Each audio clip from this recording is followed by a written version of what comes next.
জয়পুরহাট সদর উপজেলার উপচক গ্রামের কৃষক মঞ্জুর রহমান এক সময় ছিলেন কৃষক, বর্তমানে জেআরডিএম এর সার্বিক সহযোগিতায় হয়েছেন সফল কৃষি উদ্যোক্তা। প্রথমে ২০২৩ সালে পরীক্ষামূলক চাষ শুরু করলেও এবছর বাণিজ্যিকভাবে ১ বিঘা জমিতে চিয়া সিড চাষ করেন তিনি। এই ফসলটা অন্যান্য ফসলের থেকে আলু, যেমন ধরো ধান, এগুলার থেকে উন্নত মানের ফসল, এটা লাভজনক ফসল।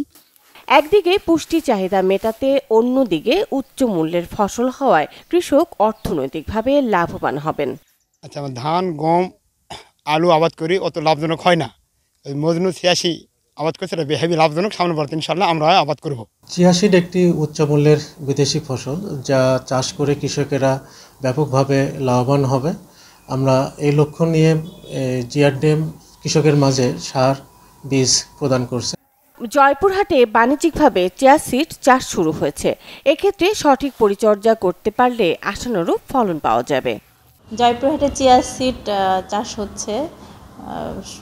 সরকারি এবং বেসরকারিভাবে আমরা কৃষকদের বিভিন্ন ধরনের সহযোগিতা, কারিগরি পরামর্শ দিয়ে যাচ্ছি।